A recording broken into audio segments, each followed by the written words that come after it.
Bienvenidos a todos. Hoy vamos a trabajar y charlar un ratito sobre lo que tiene que ver con el mundo clásico. Y cuando hablamos del mundo clásico estamos hablando de la antigua Grecia y la antigua Roma. ¿Sí? Así que vamos a empezar con este mundo que es realmente apasionante. Y principalmente, ¿por qué es apasionante? Eh, por los grandes legados que nos han dejado. Si tenemos herencia de alguna cultura, esa es sin dudas la cultura grecolatina. ¿Sí? Podemos pensar en el alfabeto, podemos pensar en los anfiteatros, en los grandes espacios de deportes, podemos pensar en las termas, el sauna, la forma de bañarnos públicamente, los baños públicos, las olimpiadas. Bueno, en el cine nos han dado cientos de historias apasionantes y estos lugares de bienestar. ¿Sí? Sobre todo en el caso de la cultura romana, va a ser una preocupación importante el bienestar de su vida.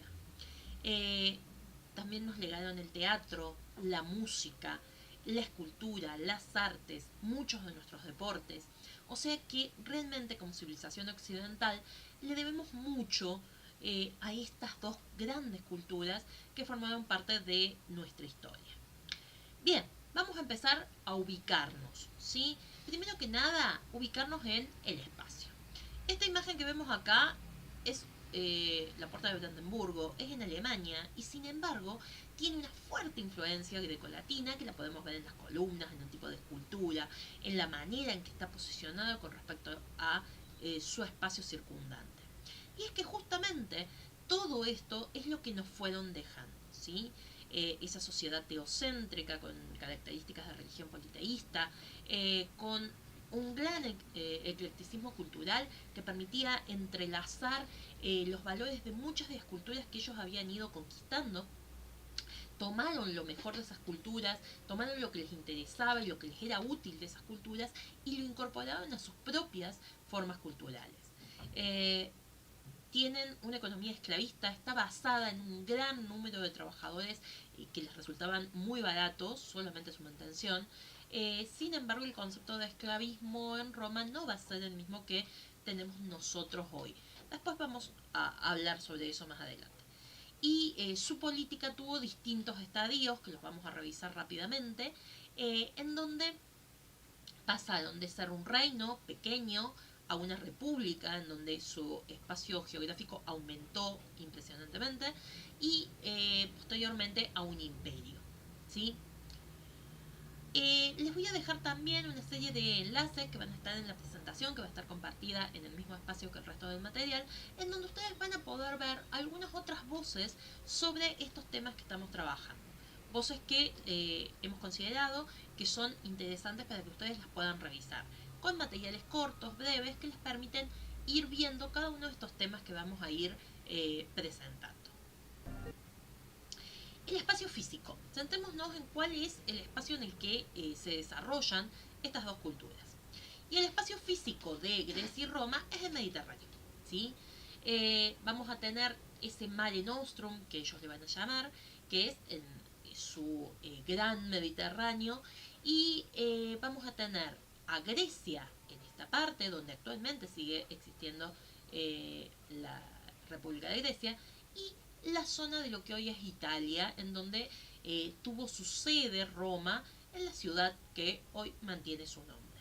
Veamos que se trata de la zona con más conflictos a lo largo de la historia, pero que también ha desarrollado muchísimas influencias en todo el mundo y que puso las bases de lo que hoy llamamos una cultura globalizada, una cultura occidental.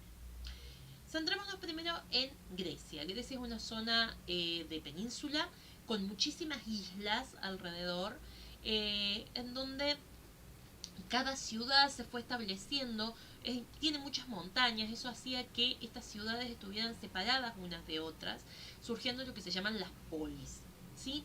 Estas polis griegas van a tener características diferentes unas de otras, entonces vamos a tener polis como Atenas, que está aquí, que se va a caracterizar por su democracia, y en cambio Esparta, su gran enemiga, va a ser un reino. ¿sí?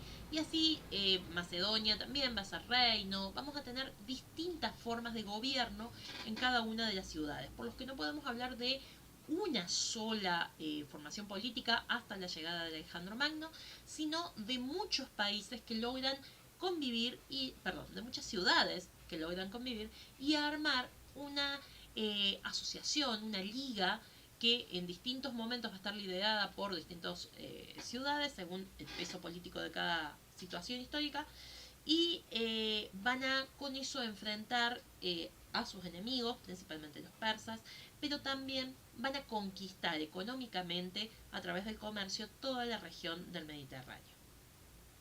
Luego tenemos a Roma, los grandes herederos del mundo griego. ¿Sí? Roma se va a extender en su momento de máximo esplendor desde la mitad de Britania, la actual Inglaterra, Reino Unido, hasta el sur de Egipto y Asia Menor. ¿Sí? Fíjense el terreno inmenso, hoy ocupado por muchos países, incluso países con mucho peso geopolítico a nivel internacional, que abarcaba este imperio romano. ¿Sí?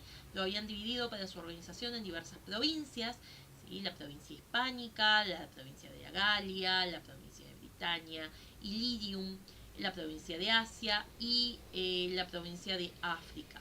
¿Sí? Cada una de estas provincias tenía sus propios gobernantes y sus propias autoridades. En el momento de la república, que va a llegar a una extensión un poquito más pequeña, pero muy similar, esto se va a manejar desde la ciudad de Roma con un senado que va teniendo en cuenta la opinión de todos en esa situación.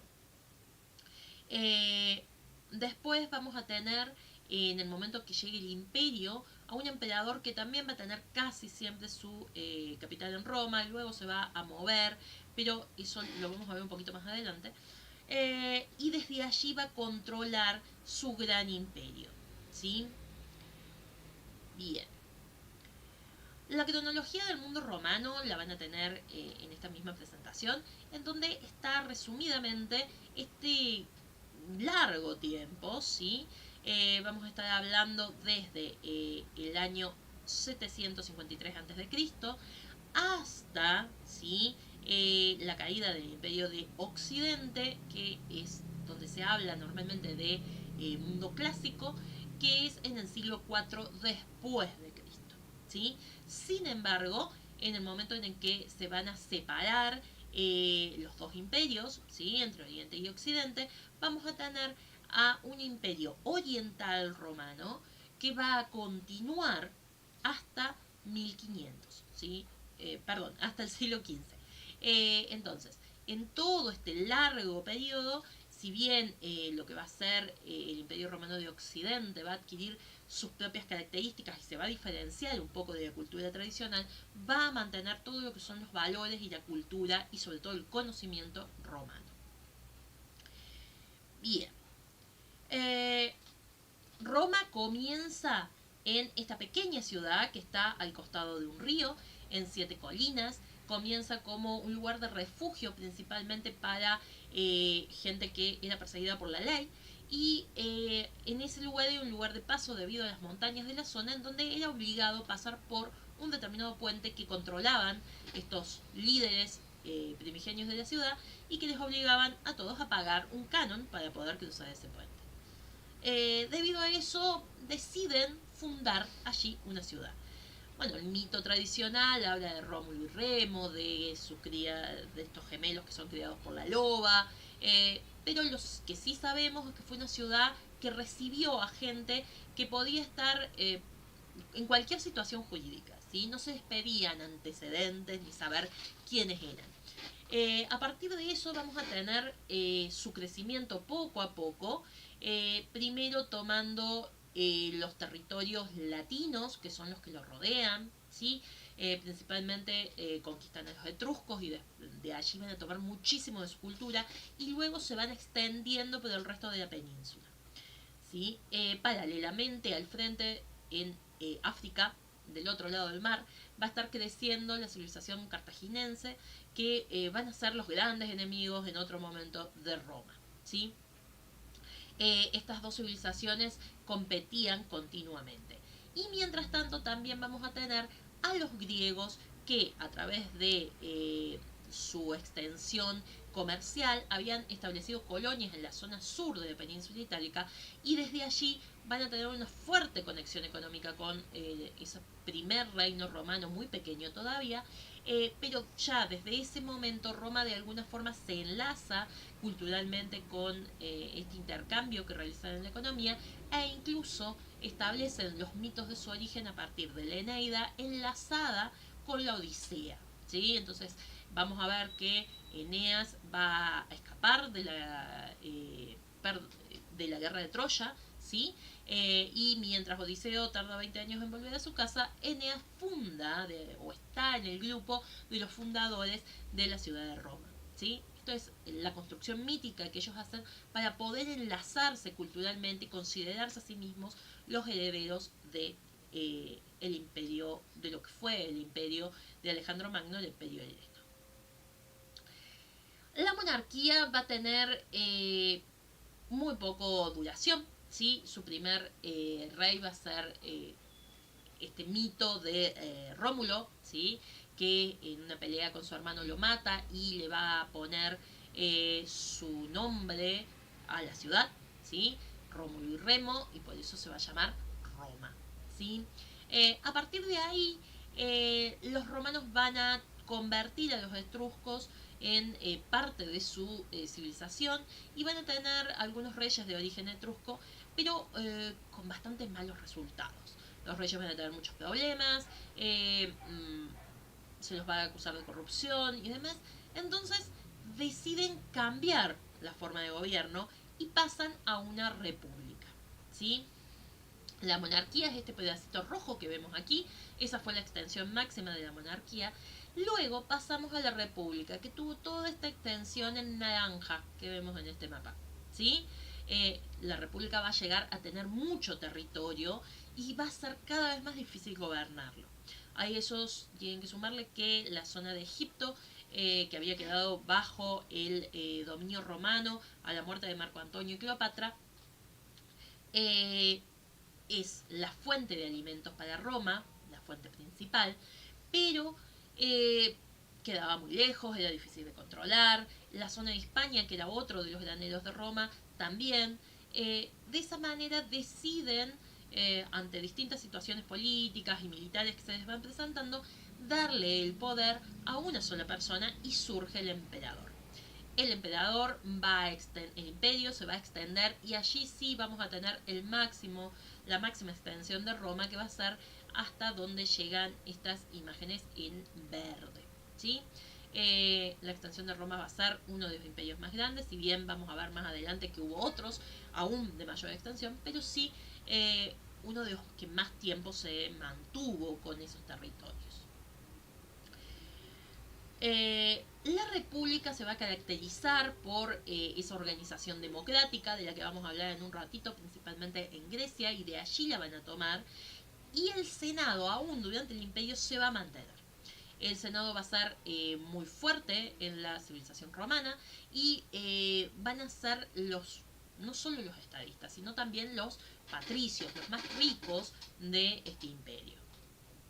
El imperio en su máxima expansión va a construir muros en la zona norte para defenderse de los pueblos a los que ellos llaman bárbaros, en alusión a que no les entendían lo que decían y para ellos balbuceaban, por eso se les llama bárbaros. Y estos pueblos que están al norte, ya sobre el final del Imperio Romano, van a ser invadidos por otro imperio, que va a ser uno de los de mayor extensión, que es el imperio de los mongoles, y que van a empezar a correr a esas tribus bárbaras que están sobre el norte y empiezan poco a poco a entrar en la zona romana. Fíjense que Roma había establecido como límite el río, ¿sí? Y a partir de ese río tenían construidas sus fortalezas y sus defensas para evitar el ingreso de los bárbaros durante mucho tiempo.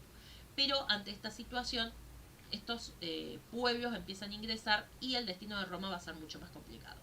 Hacia el sur, los límites del imperio dan sobre el desierto y si bien se han encontrado restos muy dentro del desierto, que había todavía fortalezas romanas, no pudieron llegar a cruzarlo, al menos no con dominio político.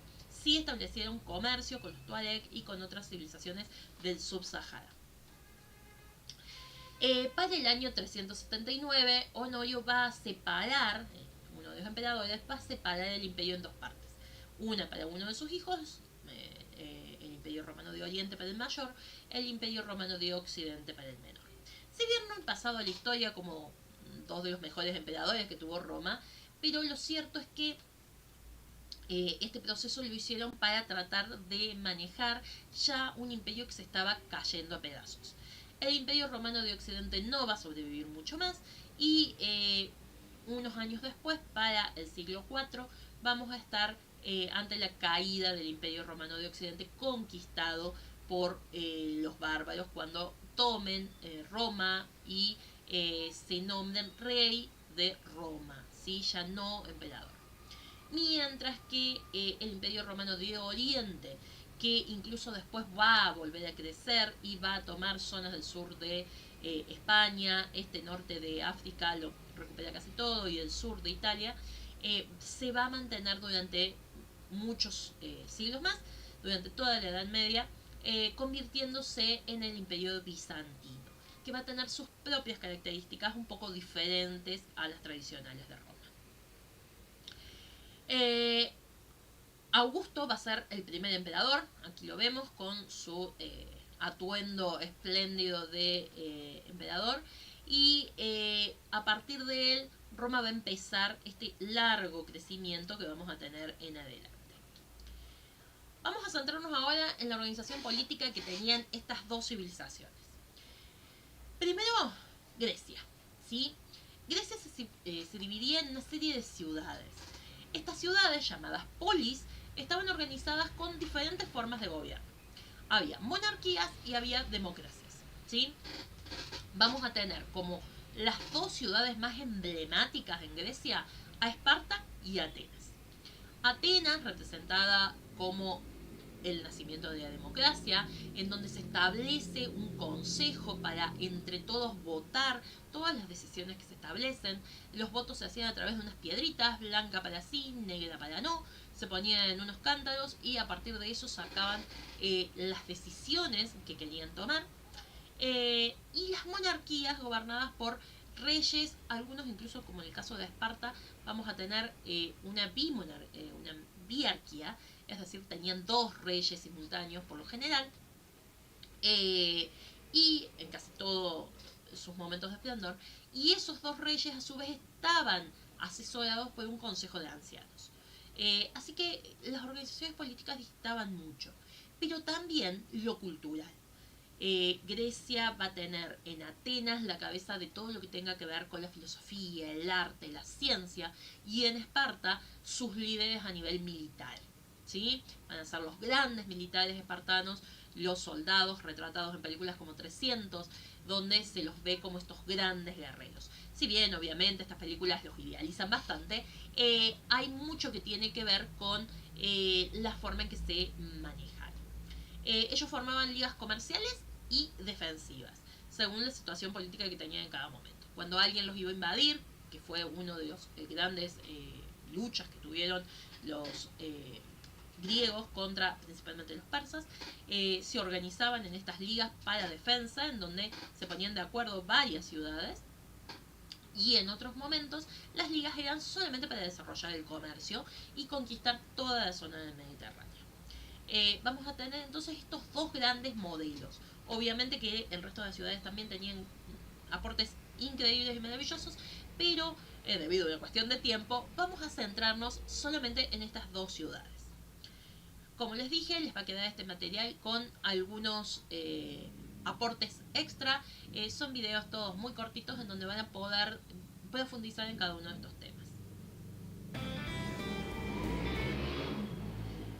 Roma, por su parte, va a tener estos dos momentos. El momento de la república, el momento de la monarquía romana es muy breve y prácticamente no se había establecido lo que va a ser posteriormente Roma. Por eso se toman como los grandes momentos del imperio, de la civilización romana, la república y el imperio. En la República estaban organizados a partir de una serie de magistrados, el Senado y con elecciones continuamente tomando el modelo de Atenas. ¿Sí? Lo perfeccionaron, lo desarrollaron un poco más, pero van a tomar ese modelo. Cuando pasan al imperio van a tener su propia organización política con un emperador que va a tener una serie de un consejo de senadores que lo van a apoyar y van a sostener sus propuestas. Bueno, al menos esa era la idea. Por lo general se llevaban bastante mal.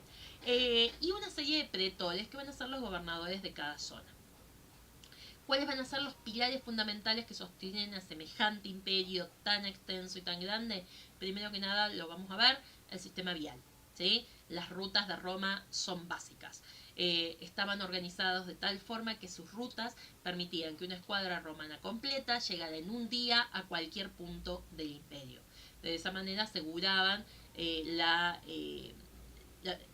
toda la zona del imperio, que no hubiera manifestaciones, que no hubiera reclamos, que no hubiera infiltrados, que no hubiera invasiones de ningún tipo. Su ejército. El ejército va a ser la primera vez que hay un ejército profesional. ¿Qué significa esto? Tomando ahora de los espartanos, ¿sí? Los espartanos, si bien el ejército no es totalmente profesional, todos los soldados tenían otras profesiones, pero van a ser educados desde muy pequeños, en Esparta desde los 7 años, para ser soldados, para ser guerreros. Entonces toman eso los romanos y directamente separan al ejército del resto de la sociedad. Es decir, les pagan un sueldo, les dan ciudadanía, lo cual vamos a charlar que significaba mucho prestigio para los romanos y sobre todo comida asegurada. Y a partir de eso van a tener un ejército profesional entrenando todo el día, perfeccionando sus estrategias, estudiando, perfeccionando sus armas, y de esa manera tienen un ejército que durante mucho tiempo fue imbatible. Además de eso, su gran proceso de conquista va a ser a partir de la fundación de ciudades. Las ciudades para ellos son el foco propagandístico de la cultura romana. Cuando veamos ahora todo lo que disponía una ciudad, van a entender por qué casi todas las civilizaciones aceptaban de buen grado ser conquistada por los romanos, porque estas ciudades les daban muchas posibilidades en el bienestar de vida, pero también en lo económico. Y esta posibilidad de la ciudadanía, que todos los que fueran ciudadanos, en un primer momento solamente los nacidos en la ciudad de Roma, después todos los latinos, y llegó un momento en que todos los habitantes del imperio, te aseguraba una ración mínima de comida todos los meses, de grano y de una especie de sopa de pescado que se vendía seca y se la podía rehidratar, y también de vino y aceite. ¿Sí? Entonces, por eso Roma necesitaba estas fuentes de alimento como Egipto, como Hispania, para poder mantener a todos sus ciudadanos, asegurándoles esa mínima proporción de comida. Eso no significa que fueran ricos con eso, pero sí que tenían sí o sí acceso a algo de recursos. Y el otro gran pilar que va a tener el imperio para poder manejar semejante extensión va a ser el desarrollo del derecho. Todo aquel que quiere estudiar abogacía o ciencias relacionadas va a tener que aprender sobre el derecho romano.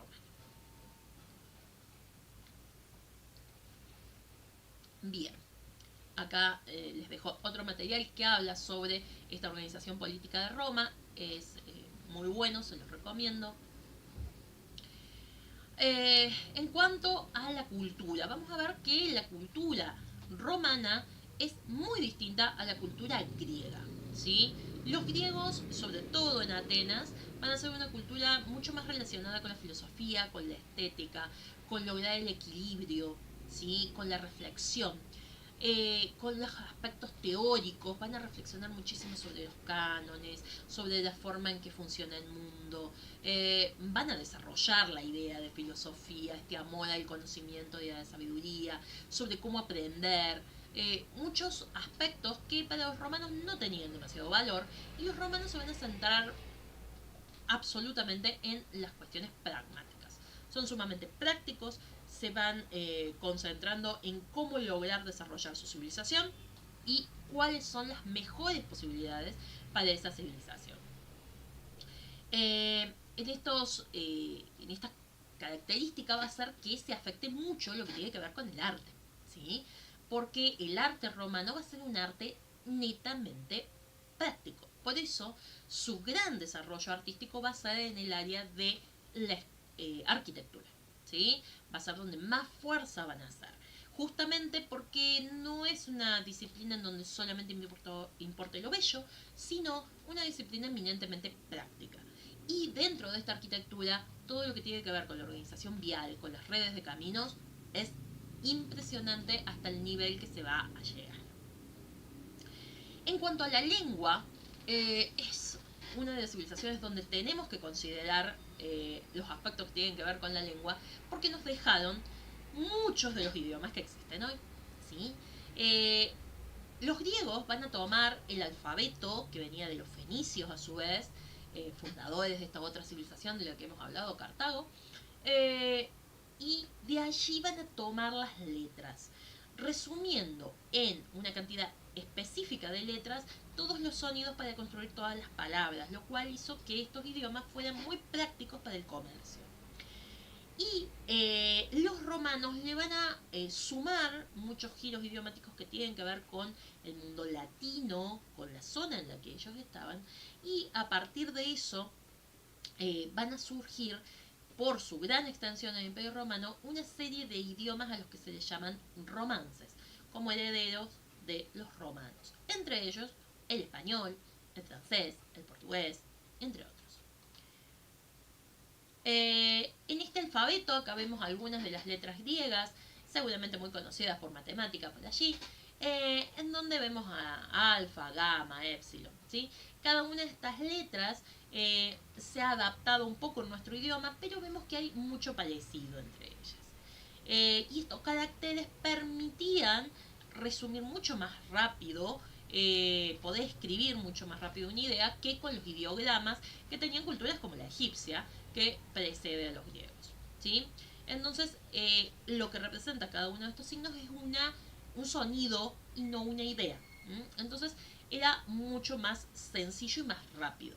Justamente por eso lo desarrollan los fenicios, los mejores comerciantes de la historia como civilización, porque ellos se tenían que comunicar rápidamente y tenían que registrar rápidamente todo lo que vendían. Y por la misma idea lo van a adoptar los griegos, también grandes comerciantes, y que necesitaban poder registrar todos esos movimientos económicos de una forma sencilla.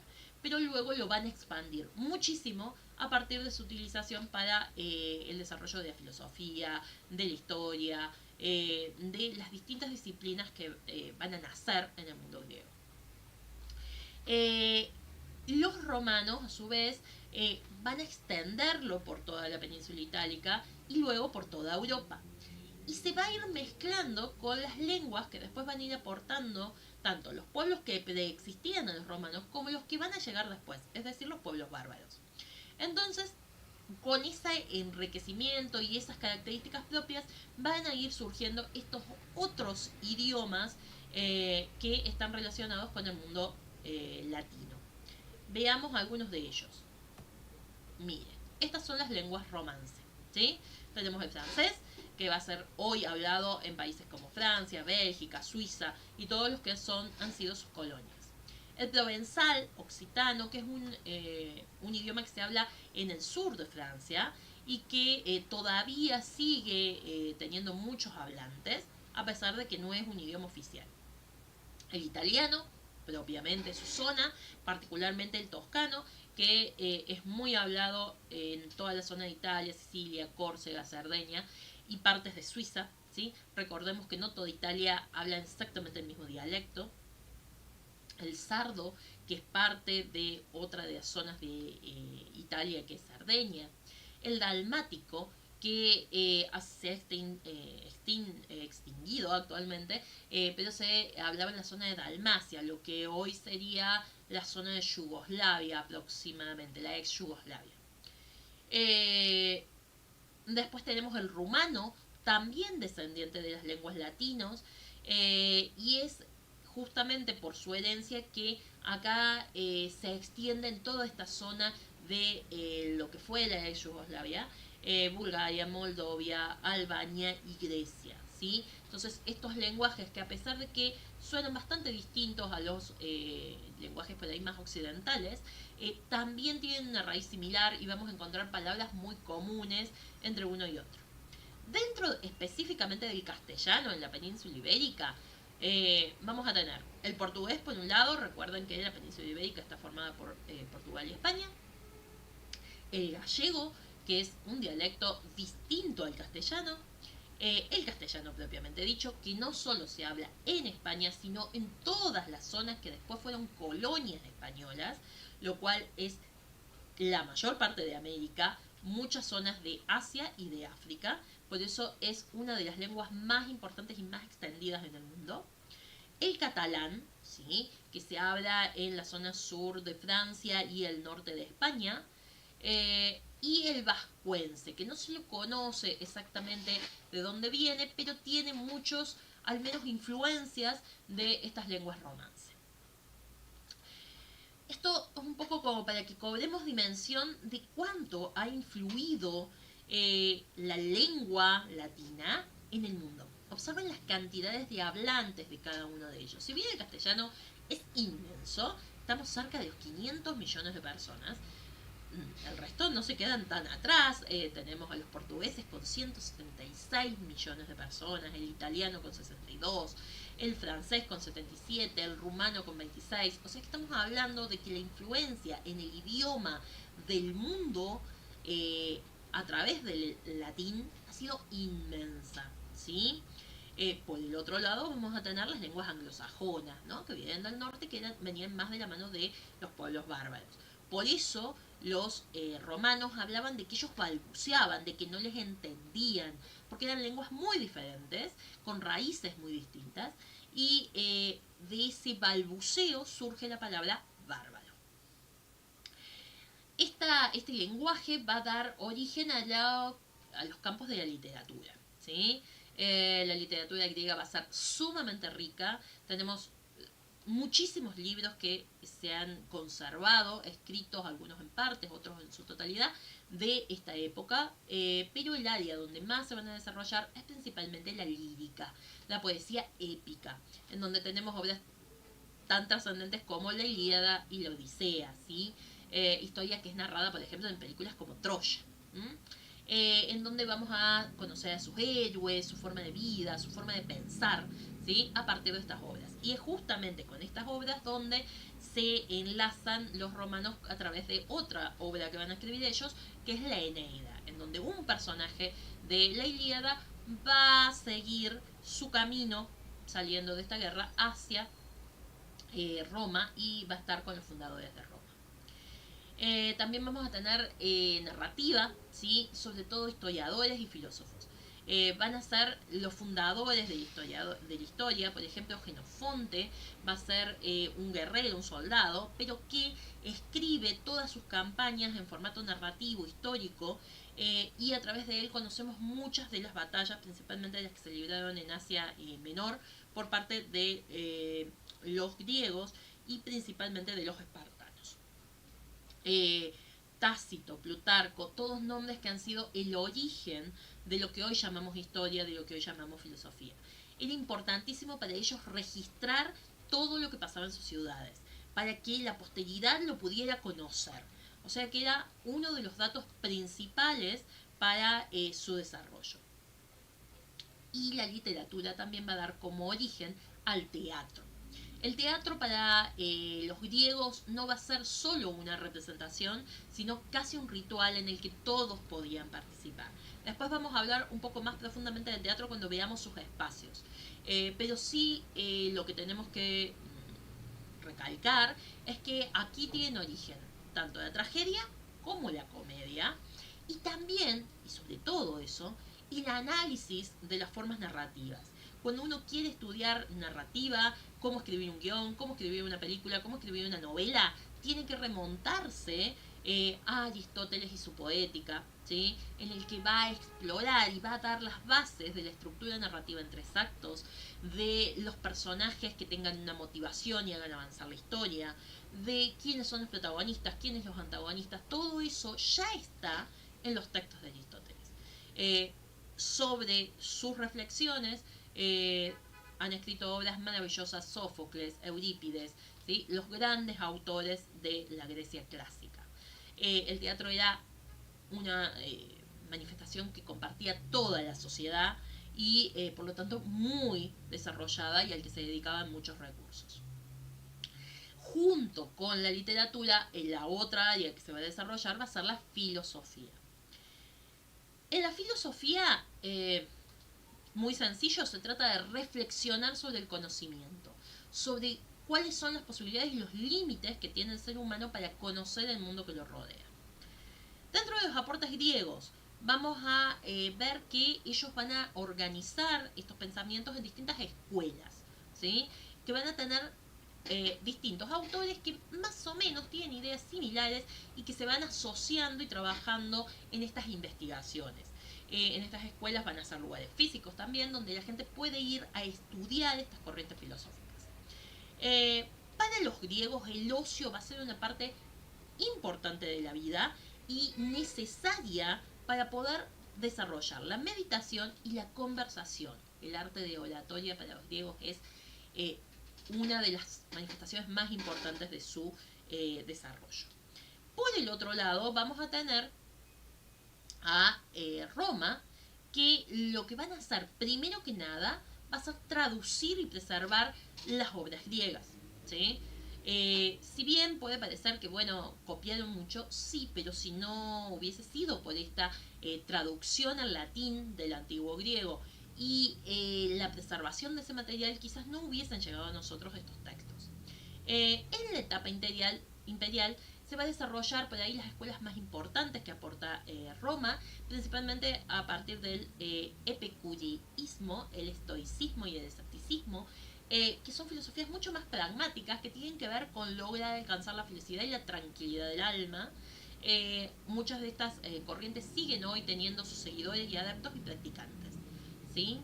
Dentro de los exponentes helénicos vamos a tener muchos, ¿sí? Algunos nombres: Tales, Pitágoras, Heráclito. Y los sofistas, que son por ahí los más conocidos: Sócrates, Platón y Aristóteles. Ellos, unos fueron profesores de los otros, estos tres, y van a establecer los temas, las bases sobre las cuales se desarrolla hasta el día de hoy la filosofía. Y la política también. En Roma, en cambio, vamos a tener a autores muchos menos en filosofía que lo que vimos en Grecia y Roma, como Lucrecio, Cicerón y Epicurio. Epicurio es el fundador de la escuela epicuria, ¿sí? Cicerón, que va a reflexionar mucho sobre cómo ser un buen gobernante también. Les interesan mucho más estos aspectos de prácticos, cómo desarrollar la ciudad, cómo desarrollar el país. Y para ir cerrando por este primer encuentro, vamos a hablar de la ciencia y la técnica, ¿sí? Otro aspecto muy desarrollado en las dos culturas. Los griegos van a dar las bases que tienen que ver con muchas de las estructuras matemáticas básicas, con las estructuras que tienen que ver con la ingeniería básica, ¿sí? Y después los romanos van a llevar eso mucho a la práctica. De esas ideas trascendentales que tenían los griegos, en donde reflexionaban sobre el conocimiento, lo van a llevar más a la práctica. Y en los romanos vamos a ver el surgimiento ya de disciplinas bien marcadas y diferenciadas, como la medicina, como la ingeniería, como la astronomía, ¿sí? Pensando en el calendario. Y van a ser, sobre todo lo que tiene que ver con la ingeniería, fuertemente desarrollado en el Imperio Romano, ¿sí? Otro aspecto importante de estas dos culturas que van a compartir va a ser la religión. La religión era una religión politeísta, es decir, que tenía muchos dioses. Todos ellos representaban de alguna forma a las fuerzas del mundo, a las fuerzas naturales, y trataban de explicar el origen del mundo y de la civilización a partir de las relaciones entre estos dioses que tenían un carácter eminentemente humano, ¿sí? Y esto va a ser muy importante. ¿Por qué? porque justamente ese carácter humano de los dioses hace que tengan virtudes y defectos. No son dioses perfectos. Sí son inmortales, sí son muy poderosos, pero no son perfectos. Entonces, si el dios no es perfecto, el ser humano tampoco puede serlo. Eso hacía que tuvieran una aceptación mucho más grande de sí mismos, en sus filosofías, en sus formas de vida, y que a partir de eso todo estuviera en escala humana, porque los dioses tenían formas humanas, ¿sí? Y como los dioses eran humanos, más bellos, mejor preparados, la perfección en la representación de esos dioses va a tener que ver con los cánones de perfección del cuerpo humano, pero siempre a escala humana, ¿sí? Y eso va a hacer que el centro de las preocupaciones de los pueblos, principalmente de los griegos, pero también de los romanos, sea todo lo que tiene que ver con la perfección del hombre, con lograr que el hombre viva mejor, con lograr que la ciudad esté mejor desarrollada, que la sociedad pueda crecer. En honor de los dioses se van a desarrollar las competencias olímpicas, ¿sí? Justamente a estos dioses que vivían en el Olimpo se dedicaban a estas competencias en donde los mejores representantes de cada zona ponían lo mejor de sí para participar en ellas. Durante la época de las Olimpiadas se establecía un periodo de paz, ¿sí? La paz olímpica, y en ese momento todas las guerras se detenían, sobre todo entre los pueblos griegos, que eran distintas ciudades y que muchas veces, casi todo el tiempo, alguna estaba en guerra. Esto hace que, como les digo, las formas de los dioses sean antropomórficas y estuvieran jerarquizados. Hubiera un señor de los dioses, un rey, que era Zeus, para los romanos, y luego bajo ellos vamos a tener a las distintas deidades que representaban distintos aspectos de la naturaleza. Les dejo aquí un videito que está muy interesante y que además nos pone en relación que de los griegos a los romanos va a haber un cambio de nombre en los mismos dioses, ¿sí? Júpiter va a ser Zeus, y esos cambios de dioses los va retratando y clarificando, ¿sí? Pero van a ser los mismos dioses, los mismos mitos, las mismas estructuras que las cambian de personaje. Bueno. Y nos va a quedar para nuestro segundo encuentro todo lo que tiene que ver con el arte, ¿sí? La parte más específica de nuestra preocupación. Así que con esto vamos a cerrar este primer video y nos vamos a ver en la segunda parte. Muchas gracias a todos, nos estamos viendo. Cualquier pregunta que tengan la pueden hacer en clase o la pueden anotar debajo de los comentarios del video. Muchas gracias.